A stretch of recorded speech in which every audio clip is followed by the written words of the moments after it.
Good morning everyone. कल हमने आपको सरकार और संविधान की बात बता दी थी। अब उसी क्रम को हम आगे बढ़ेंगे और जरा आज देखेंगे संविधानवाद क्या है, कॉन्स्टिट्यूशनलिज्म क्या है। तो जरा देखें कि संविधानवाद क्या है, कॉन्स्टिट्यूशनलिज्म।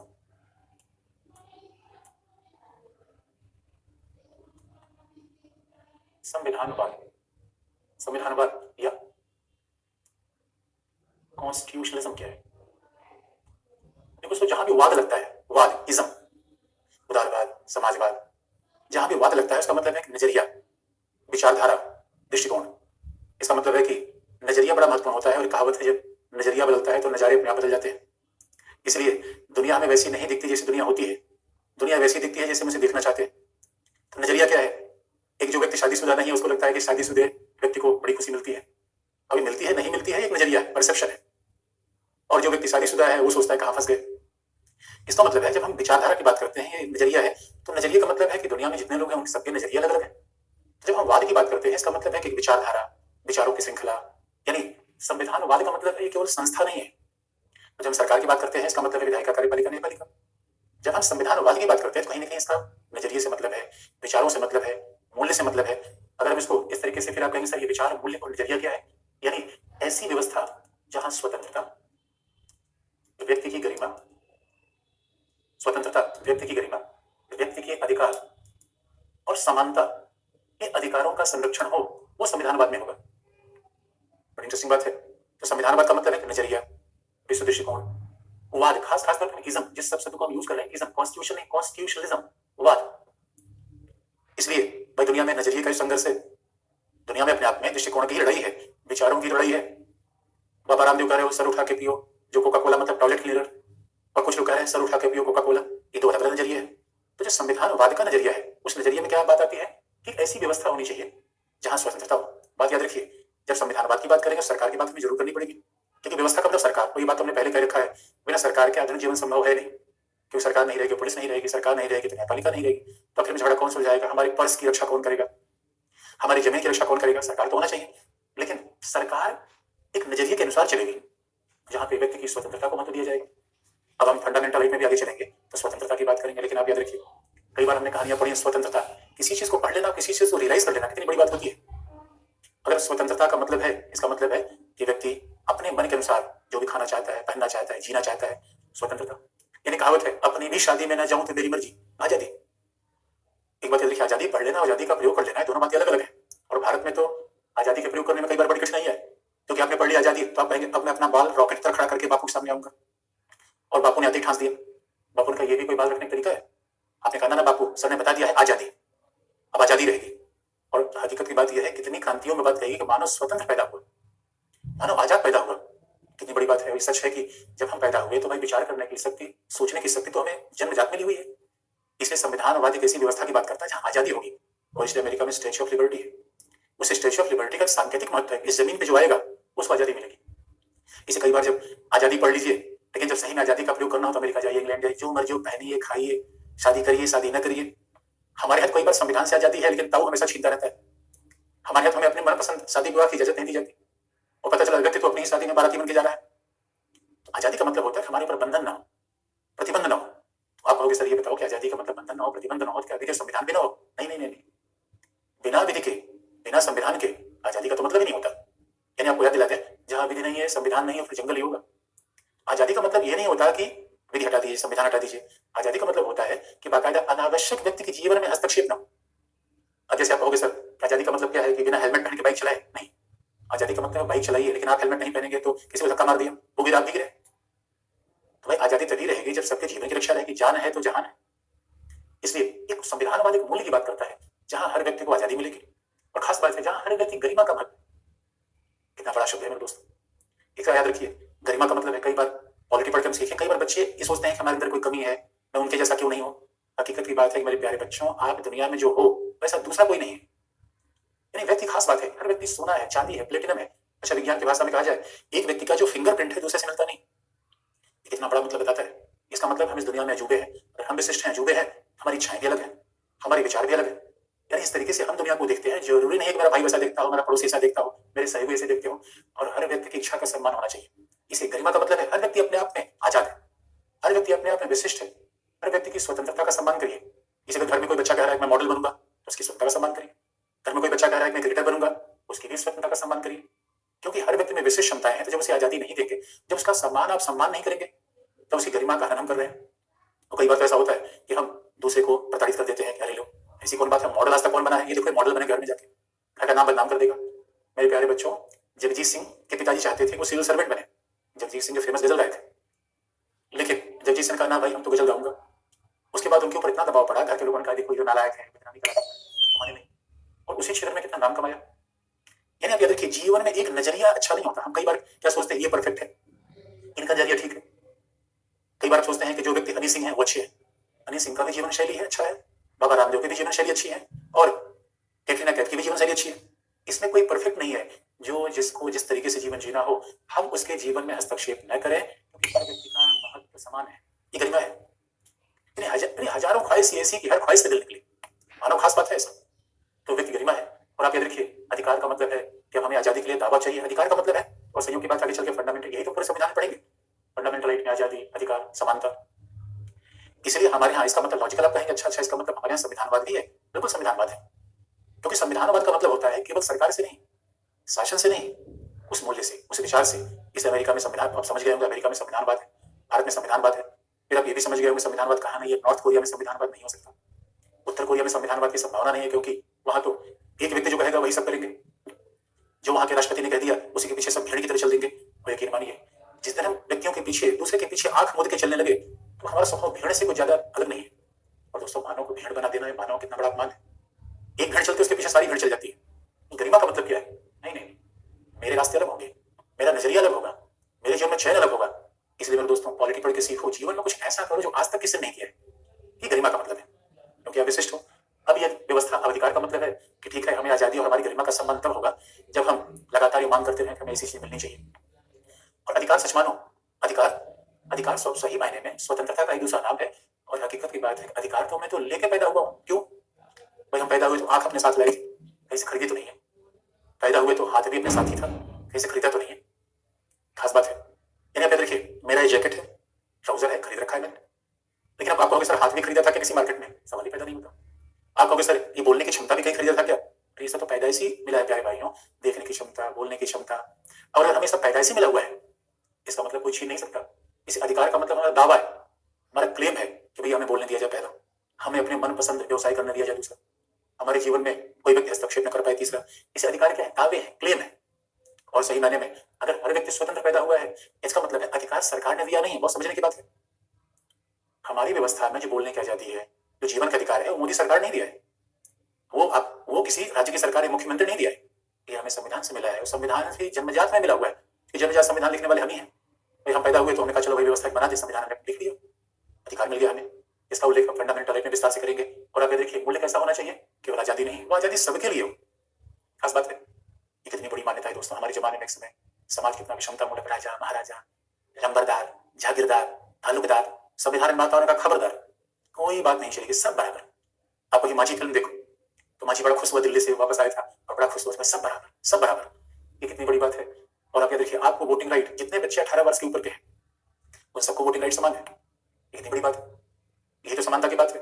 और मेरे दोस्तों, ये भी देखो, जितने हमारे पिता को वोटिंग राइट है उतने हमारी वोटिंग राइट है। जो वोटिंग राइट अंबानी को है वो वोटिंग राइट हमें।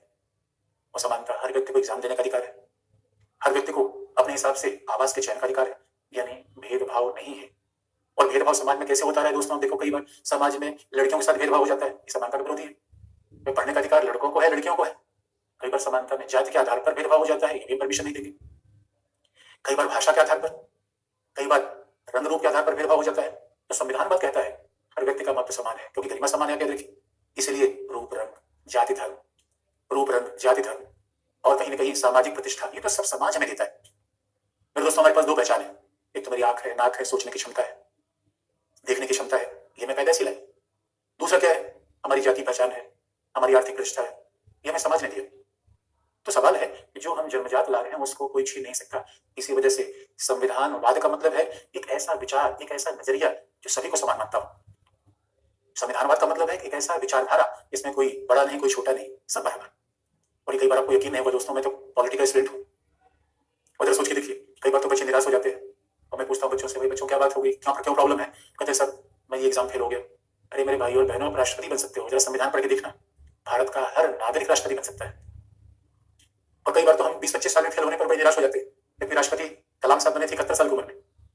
इसीलिए हमारा संविधान भी विश्वास दिलाता है कि हमारा एक ऐसा मूल्य होगा जो हमें को आजादी देगा। इस संविधान बात को दूसरे नजरिए सोच के देखिए, हमारा ऐसा मूल्य होगा जहां हम धर्म के आधार पर भेदभाव नहीं करेंगे। हमारा ऐसा मूल्य होगा जहां हम व्यक्ति को जाति लिंग के आधार पर भेदभाव नहीं करेंगे।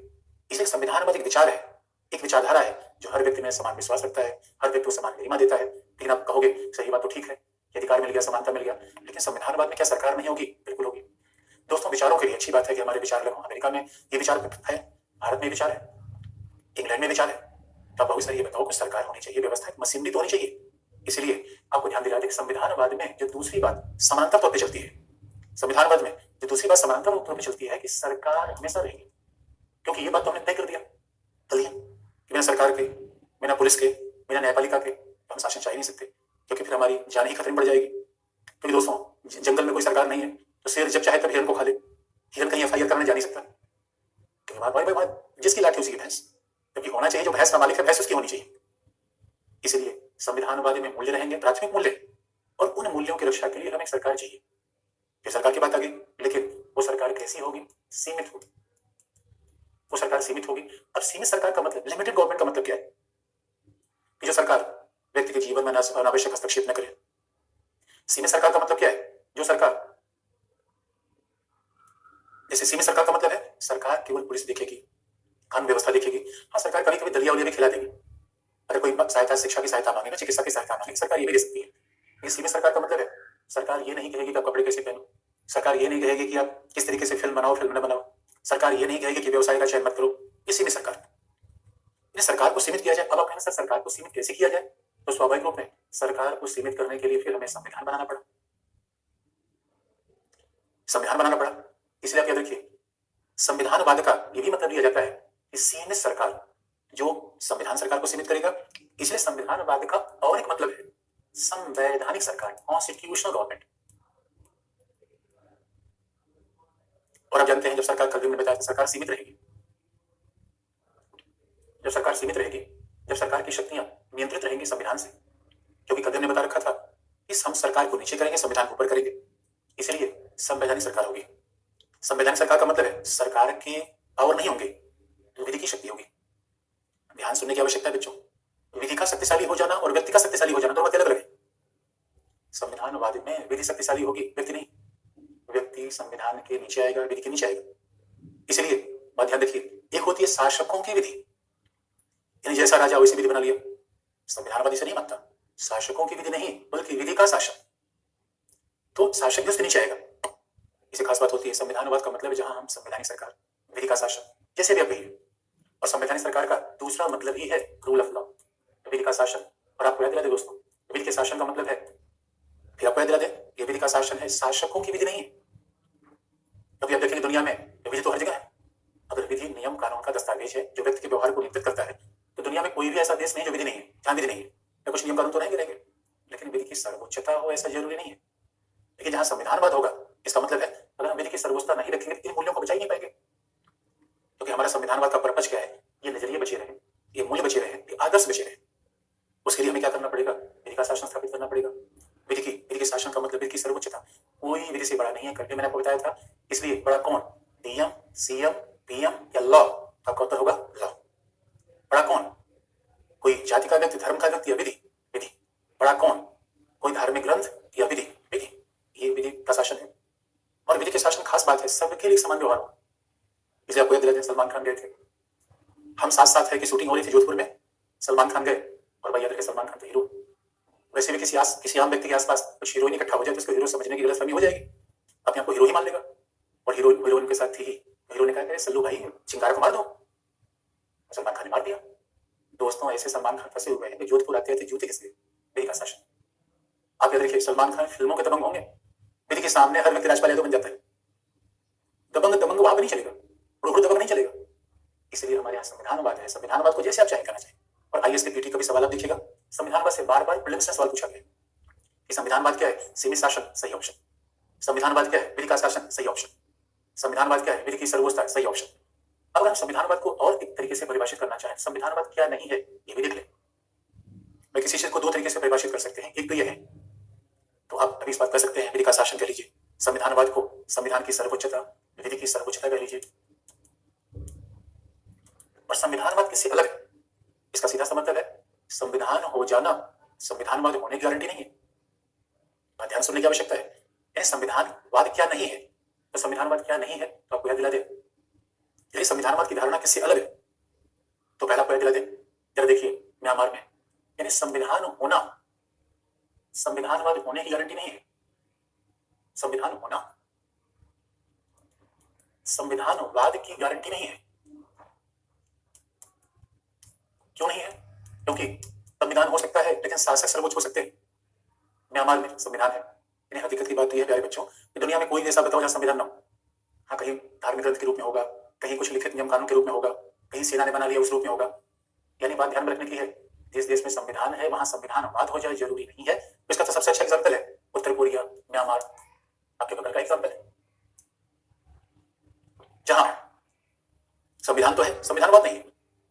इसका मतलब है संविधान है लेकिन संविधान के साथ यहाँ प्रॉब्लम क्या है? म्यांमार में, उत्तर कोरिया में, यहाँ शासकों की सर्वोच्चता है। यहाँ क्या है? शासकों की सर्वोच्चता है। यहाँ पे प्रॉब्लम क्या है? शासकों की विधि है। यहाँ शासकों की विधि है, तो वही सीधी सी बात है। इसका मतलब है यहाँ पे कुल मिला के व्यक्ति का शासन है। अब जरा सोच लीजिए, जहां व्यक्ति का शासन होगा वहां आजादी समाप्त। और कई बार आप देख लीजिए हमारे परिवार में अब हमारे देश में संविधान चलता है, परिवार में संविधान है ही नहीं।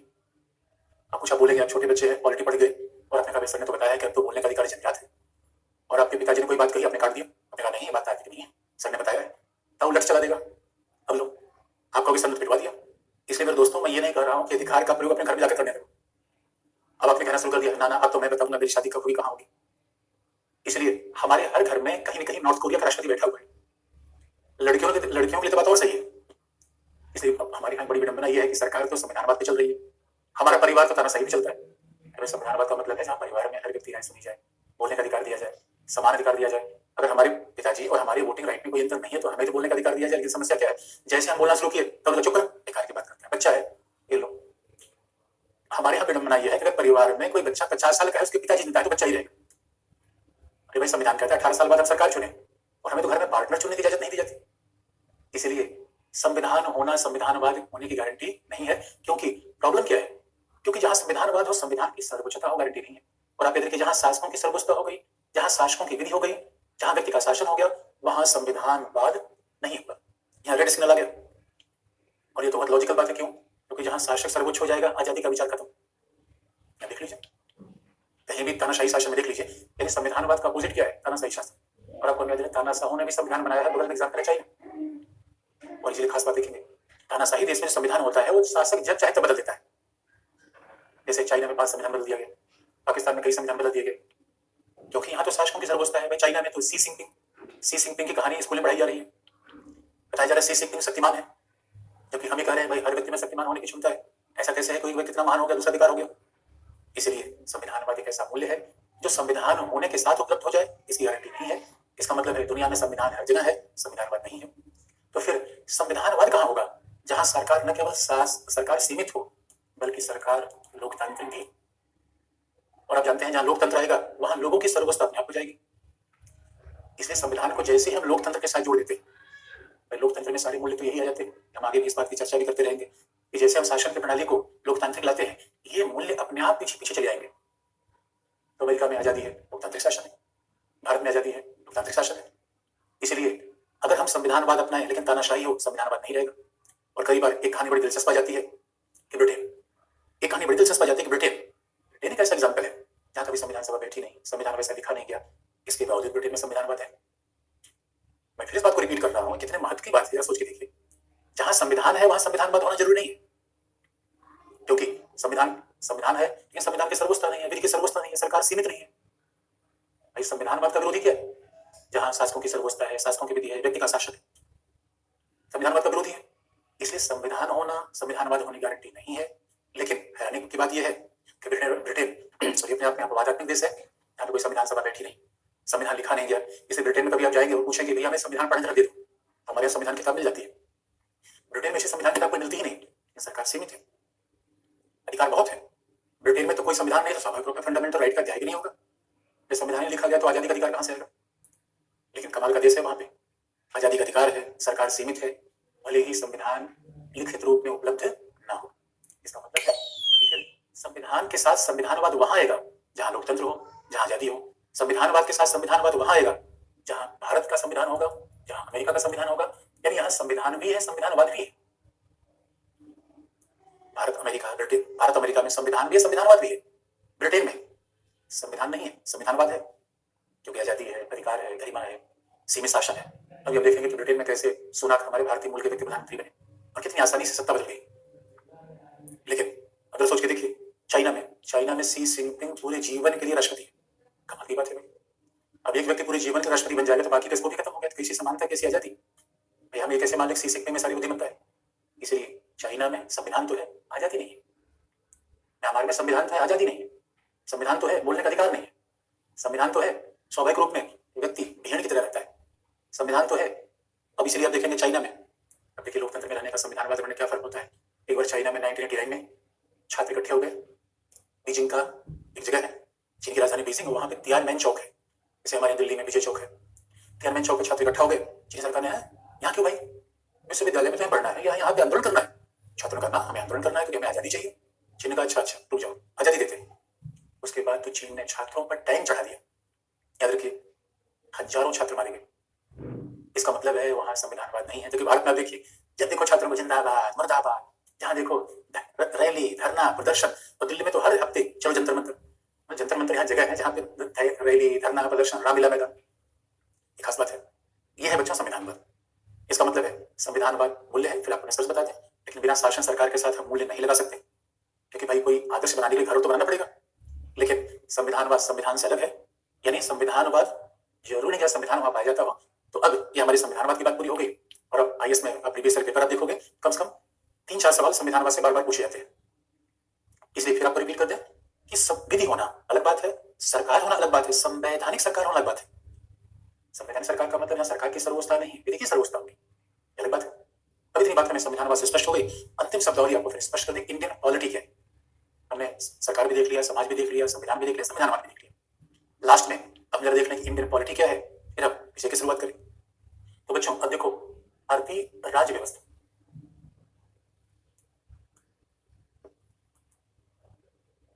इंडियन पॉलिटी, राज्य व्यवस्था। हिंदी में कई बार पॉलिटी का अनुवाद अलग अलग भी हो जाता है, लेकिन अब इंडियन पॉलिटी का मतलब राज्य व्यवस्था। राज्य व्यवस्था कैसे समझे दोस्तों, आपको याद दिलाते हैं, खासतौर भारत में तो पहली बार हम बार बार याद दिला चुके हैं कि भारत में या दुनिया की किसी भी देश में सरकार तो पक्का होगी।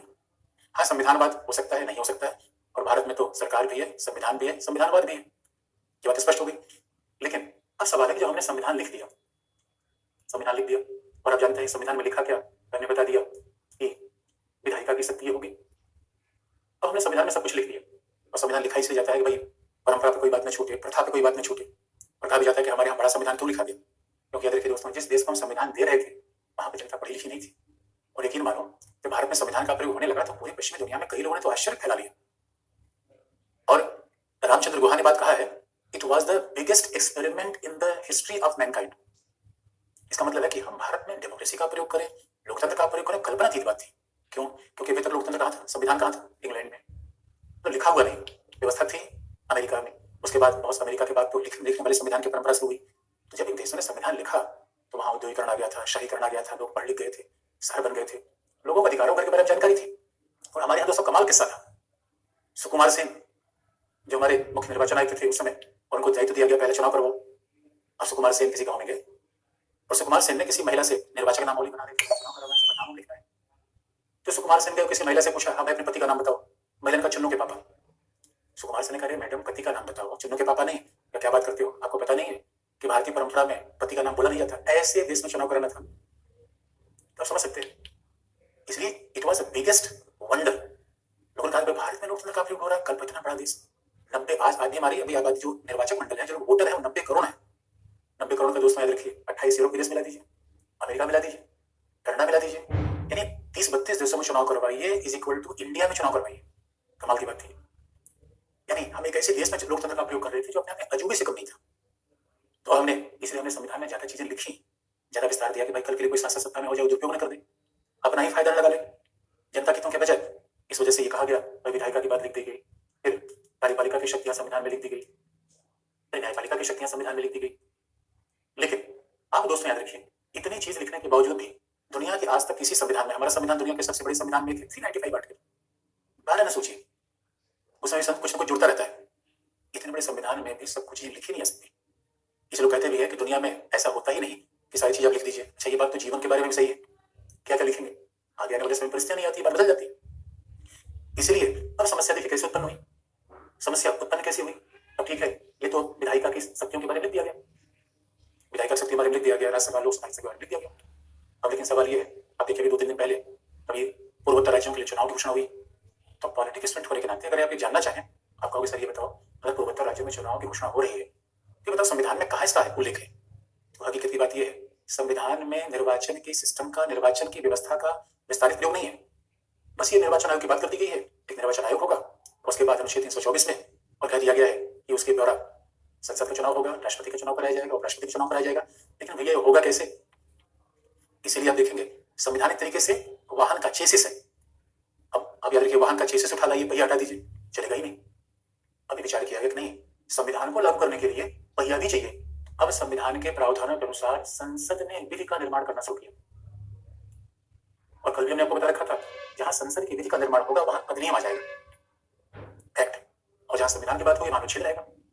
इसलिए संसद ने जो अधिनियम बनाया चुनाव कराने के लिए, उसमें 2 अधिनियम है, और एक आपको नाम सुनते होंगे, जन प्रतिनिधित्व अधिनियम 1951। ये बात हमने आपको पहले बता रखी है कि सवाल है कि जहां एक्ट होगा, representation of peoples act 1951 RPA. उसे इसीलिए आप देखेंगे जब आईएएस के सिलेबस का कभी देखिए पॉलिटी में, हम सिलेबस बाद में बताएंगे, पहले बार एक चीज पढ़ तो लें, क्योंकि पहले सिलेबस बताने का समस्या है कि जो बच्चों नहीं पढ़ा है, समझ नहीं आता सिलेबस क्या बता रहे। अब जरा सोच के देखिए, आईएएस के सिलेबस में लिखा गया है जन प्रतिनिधित्व अधिनियम 1950 और 1951। इसीलिए अगर आपको कभी मन हो जाए कि मैं पार्टी बनाऊंगा, तो पार्टी बनाएंगे कैसे? संविधान में ही लिखा गया है, जन प्रतिनिधित्व अधिनियम 1951 में। आपको मन होगा कि भाई मैं तो चुनाव लड़ूंगा, तो चुनाव लड़ने के लिए आपका संविधान सहायता नहीं करेगा। यानी संविधान एक तरीके से इतना व्यापक होने के बावजूद संविधान केवल फार्मूले की बात करता है। यह हकीकत की बात है कि संविधान में है तो अनुच्छेद 395, अनुसूची है 12, इसके बावजूद संविधान फार्मूले की बात करता है, हर चीज को संक्षेप में बता देता है, भाग है 22। इसके अलावा हर चीज को शॉर्ट बता देता है। तो मुझे कह दिया निर्वाचन आयोग निर्वाचन आयोजित कराएगा, तो सवाल है निर्वाचन आयोजित कराएगा, कौन नामांकन दाखिल करेगा, कैसे पार्टी बनाई जाएगी, इसका तो उल्लेख ही नहीं है। और अगर आपने पॉलिटी का स्टूडेंट है तो आप बेसिक बातों को पढ़कर ये समझ सकते हैं, लक्षद्वीप के सांसद को अयोग्य करा दिया गया था। और अब आपने ये भी सुना होगा कि झारखंड के मुख्यमंत्री के खिलाफ बार बार चीज जा रही है। इन सबका संबंध इस संसदीय अधिनियम से है। इसका मतलब है कि हमें पूरा सरकार की व्यवस्था समझने के लिए केवल संविधान का अध्ययन पर्याप्त नहीं होगा, क्योंकि संविधान अपने तमाम ब्रांचेस बना देता है। संविधान कैसा है? बरगद के वृक्ष की तरह। अपने बरगद का तना तो देख लिया, ब्रांचेस दिखाई नहीं। पीछे संविधान ने क्या कर दिया? अपने पहिए बना दिए, ब्रांचेस बना दिए, थोड़े थोड़े काम संसद को दे दिया। तो संविधान ने कहा भाई देखो, हमारे प्रावधान के अनुसार आप लोग ऐसा विधि बना लो, और विधि में ये तय कर लो चुनाव कैसे होगा। तो ये बात तो बहुत स्पष्ट है। आप ये पूछोगे सर ये बताओ संसद की विधि बड़ी होगी संविधान की? मैंने पहले का रखा संविधान बड़ा होगा, बड़ा तो संविधान होगा, यानी संसद की विधि कभी संविधान का उल्लंघन नहीं कर सकती। ये बात बहुत स्पष्ट है। तो संविधान का मतलब हमारे पितामह भीष्म, तो पितामह भीष्म क्या क्या उल्लंघन कौन करेगा? लेकिन ये भी बात जरूरी है कि संविधान को आप केवल पढ़ लेंगे तो व्यवस्था समझ नहीं पाएंगे, भाई हमें समझना चुनाव कैसे हो रहा है। इसलिए संविधान के साथ साथ कुछ महत्वपूर्ण संसदीय अधिनियमों को पढ़ना, इसे कहते हैं इंडियन पॉलिटी। बात स्पष्ट हो गई? संविधान प्लस संसदीय अधिनियम इज इक्वल टू भारतीय राज्य व्यवस्था।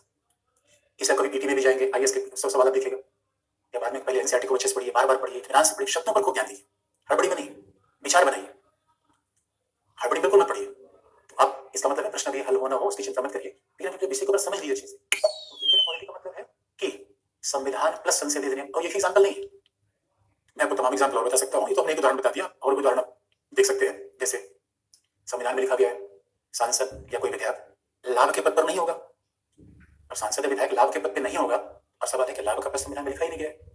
ये भी आईएएस में पूछा गया सवाल। लेकिन आप पूछोगे सर ये बताओ लाभ का पद संविधान में नहीं लिखा है, कहां लिखा गया? संसदीय अधिनियम में। फिर वही बात आ गई। यानी जरा सोच के देखिए, संसदीय अधिनियम क्या है? जब कार खरीदते हैं तो कार के बड़े सारी फिटिंग बाद में लगाने पड़ते हैं, वैसे संसदीय अधिनियम है तो वो फिटिंग कार को कॉम्प्लीमेंट करते हैं, कार के खिलाफ नहीं जाते, सर्वोच्चता तो कार की है। इसीलिए और कई बार होटल वगैरह में खाना जाते हैं तो एक के साथ एक कॉम्प्लीमेंट्री आता है, भाई ये खाएंगे या आपको उसके साथ मिल जाएगा। तो वैसे संविधान क्या है, मेन्यू है, मेन कोर्स है। ये संसदीय अधिनियम क्या है, चटनी है। भाई खाना खा लिए, चटनी है ही नहीं तो कैसे खाना खाएंगे, कुछ सलाद भी आ जाए साथ में, तो इंडियन पॉलिटी बन गई। इसे इंडियन पॉलिटी शब्द संविधान से थोड़ा बड़ा है। दूसरा, इसका मतलब पहला हो गया कि संविधान प्लस संसदीय अधिनियम is equal to Indian polity, है ना। अब दूसरा इसका मतलब क्या है, देखिए दूसरी बात है, संविधान हमारा लिखा है, अब लिखी गई बातें हमेशा जैसी नहीं होती, भाई लिखी गई बातों को समय के हिसाब से बदलना पड़ता है। और कई बार लिखी हुई बातों को अगली जनरेशन अलग तरीके से पढ़ लेती है, और जब बात लिखी गई है तो पढ़ने में भी थोड़ा मतभेद आ जाता है। मैं आपको एक व्हाट्सएप मैसेज करूं, आई डैश डैश यू, अब इसका चार लोग चार मतलब समझेंगे। इसलिए अब सवाल है, जो हमारा संविधान लिखा गया, इस संविधान की व्याख्या का अधिकार किसे दिया गया, कि संविधान के शब्द क्या है, संविधान के मर्म क्या है, इसके मायने क्या है, इस बात को हम कैसे समझें, कौन बताएगा। तब ये तय किया गया, संविधान की व्याख्या का अधिकार न्यायालय का है, और विशेष तौर पर यह काम दिया गया उच्चतम न्यायालय को। संविधान की व्याख्या का अधिकार न्यायालय को दिया गया, विशेष तौर पर काम किसको दिया गया, उच्चतम न्यायालय। इसी बात ध्यान रखने की, संविधान की व्याख्या का अधिकार पार्टी को नहीं दिया गया। भाई किसी पॉलिटिकल पार्टी को दिया जाएगा तो अपने हिसाब से व्याख्या संविधान कर लेगी। संविधान की व्याख्या का अधिकार नौकरशाह को नहीं दिया गया, क्योंकि नौकरशाह भी किसी पार्टी के समर्थन में संविधान की व्याख्या कर सकते हैं। यहाँ ध्यान रखा गया कि संविधान की व्याख्या न्यायालय करेगा, जो पॉलिटिकल इंस्टीट्यूशन नहीं है, किसी पार्टी से संबंधित नहीं है, तटस्थ है, अंपायर है।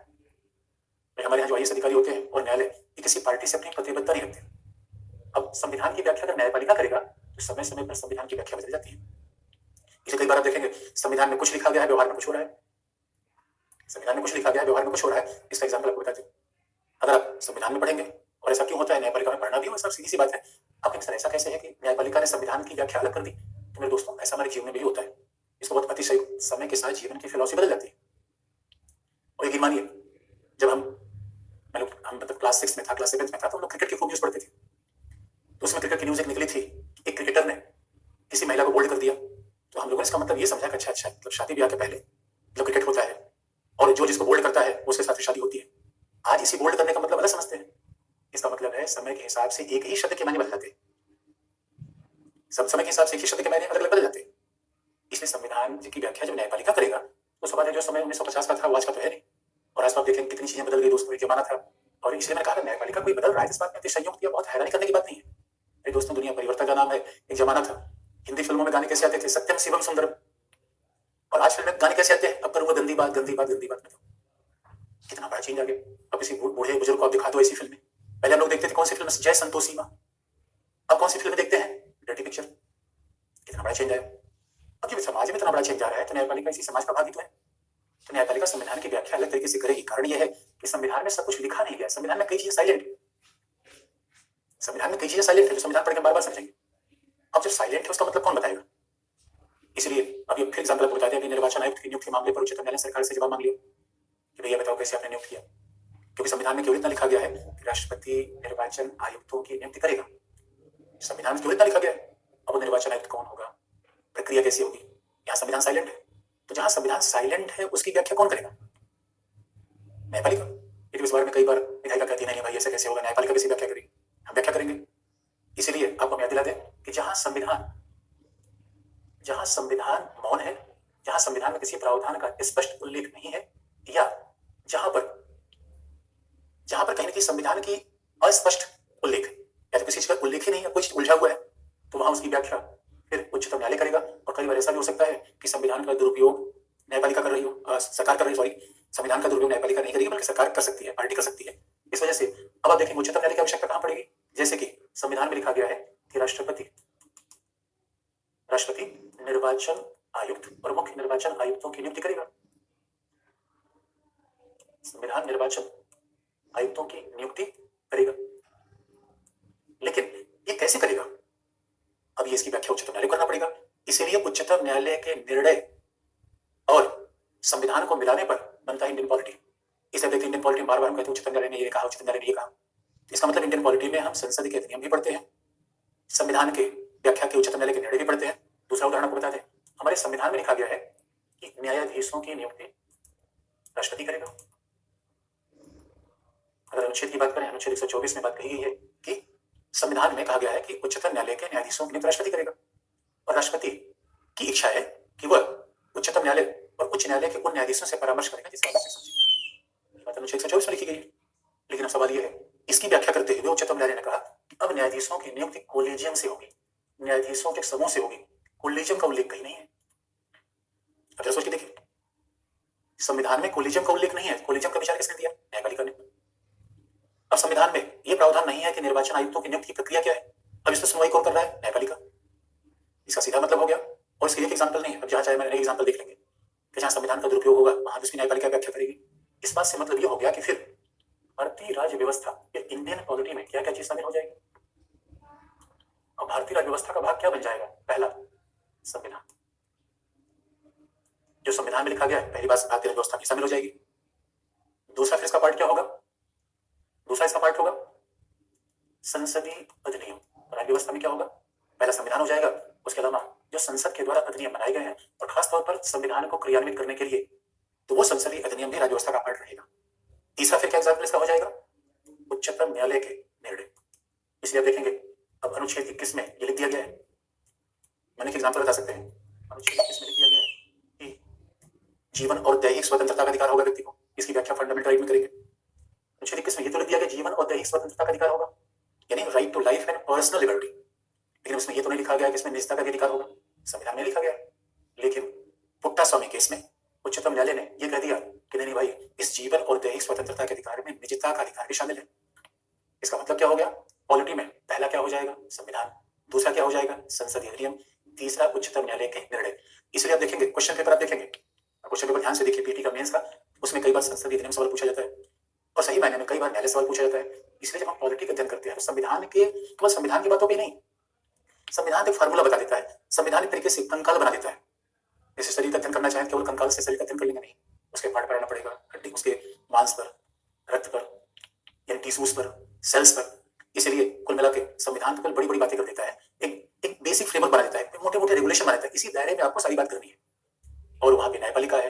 लेकिन आप फिर पूछेंगे सर उच्चतम न्यायालय बड़ा है, संसद बड़ा है या संविधान, तो सीधा उत्तर होगा संविधान। संविधान की सर्वोच्चता, इस बारे में हमारे संविधान निर्माता बिल्कुल स्पष्ट थे। लास्ट में जब इंडियन पॉलिटी पढ़ते थे एक बात और जोड़ सकते हैं, इंडियन पॉलिटी का मतलब हो गया संविधान हो गया, संविधान के अंदर सारे अनुच्छेद। जब हम संविधान का मतलब कहते हैं सभी अनुच्छेद अनुसूची सारे संविधान के पार्ट है। संसदीय अधिनियम हो गए, उसमें सैकड़ों संसदीय अधिनियम है। एक एग्जाम्पल मैंने बताया, उच्चतम न्यायालय के निर्णय हैं तो बड़े सारे पुट्टा स्वामी केस से लेकर मानेका गांधी केस, केशवन भारती केस, पूरी श्रृंखला है। लास्ट में ये भी आपको बताते हैं कि सरकार और संविधान तो समाज में चल रही है। हमने शुरुआत यहीं से की थी। ऐसा तो नहीं है कि संविधान सरकार समाज के बाहर है, संविधान सरकार चल तो रही है समाज में, और समाज में चल रही समाज भी बड़ा परिवर्तनशील है। देखिए दोस्तों, किस तरीके से हमारा समाज व्हाट्सएप का प्रयोग करने लगा, कितना बड़ा हो रहा है। अब तो दोस्तों क्या बताऊं, अब तो समाज का परिवर्तन इतना बड़ा हो रहा है, पुरुष कह रहा है पुरुष से ही शादी करेंगे। ये कल्पना सोचिए 20 साल पहले थी ऐसा। पहले अब आज भी अपने घर के सामने कह दो मैं विवाह करने जा रहा हूँ, लड़की लड़के से विवाह करेगी और पुरुष पुरुष से विवाह करेगा, तो वो दौड़ा देगा। कमाल की बात है यार ये तो। और यही तो समाज का नियम है, समाज परिवर्तनशील है।